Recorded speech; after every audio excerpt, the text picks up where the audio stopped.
I mean, if you are not being challenged in some way in your life, you're not alive. There have been plenty of peer-reviewed articles on the power of peace-gathering projects that lower crime, that lower trauma incidences of death and economic growth. It's all related to what's happening right now for us. And it's not enough, though, for us to just focus on peace and expect the world to change. Because in the peace-gathering projects, when the event was over, a lot of the crime and violence returned back to its ceiling level again. It's more important for us not only to embody that peace and feel it, but then to demonstrate it. And when we begin to demonstrate it, I think we give people permission to do the same.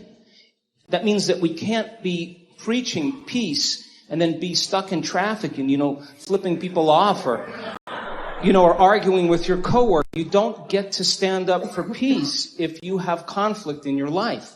So when we start that self-contemplative process of looking within, and instead of judging someone or something, look to see if there's an aspect of ourselves within that person or within that situation that we may need to change. And if we're all doing that at the same time, something greater, a greater consciousness is going to emerge. And so I believe that it should never be about a person. It should be about principles. And when we stand up for principles, that creates community. Because you could be one belief or another belief, but if you're sharing the same principles, which are joy and freedom and cooperation and connection, that's what builds communities. So then, everything in our world right now is reminding us of separation. Whether it's war, whether it's violence, whether it's political deceit, whether it's prejudice, all of those things cause us to live by those stress hormones. And when we're living in that state of survival, we're not trusting, and we become more selfish. So then, starting our day asking ourselves, what would be the greatest expression of myself I'd like to present to the world? And then making the choice to not get up until we are that person, I think that begins to demonstrate greatness. And when there is adversity and when there are challenges in our life, the question, of course, becomes, how do we become supernatural? And that means we're going to have to do what feels unnatural at first.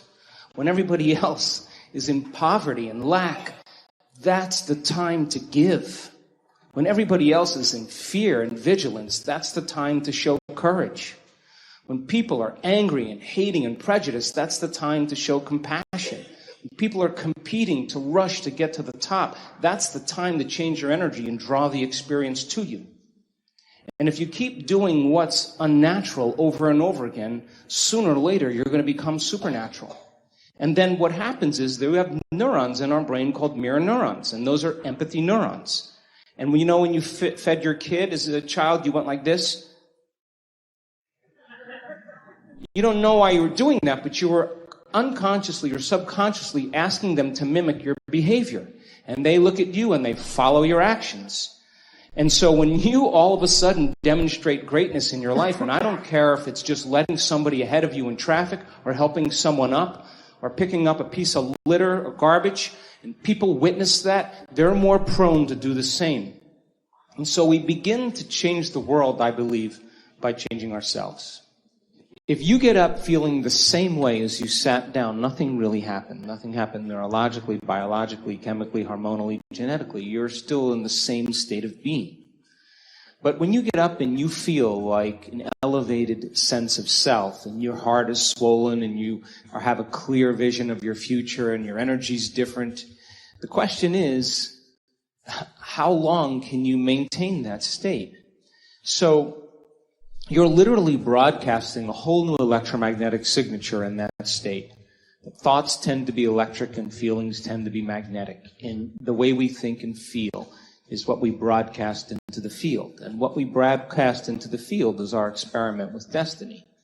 So then when you go within and you disconnect from your outer world and you sit your body down and it's no longer experiencing anything and you're not thinking about your schedule, your past, or your future, as I said today, you're being defined by thought. and you're making your inner world more real than your outer world.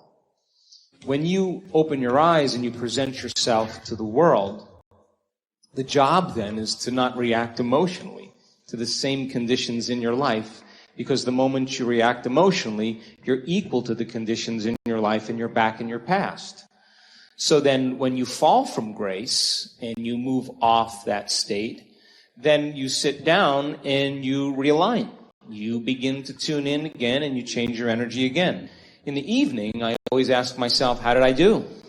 How was one lifetime in one day? Where did I fall from grace? What happened? And so then when I look at seeing how I reacted to someone or something, or I made the choice that I could have made a better choice, I naturally, and we all do this, begin to think, well, if the same situation happened again, how would I do it differently? And that's the act of beginning to come up with a new plan. The act of rehearsing it in your mind begins to install the circuits in your brain, priming your brain so that when the next experience happens, you could modify your behaviors to do a better job in life. That's called plasticity. So it doesn't matter for me what meditation I do any longer.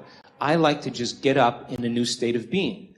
And so if you're doing the blessing of the energy centers in the morning, you're aligning your autonomic nervous system. You are literally, each energy center is tuning into a different frequency. They all have their own frequency, their own energy.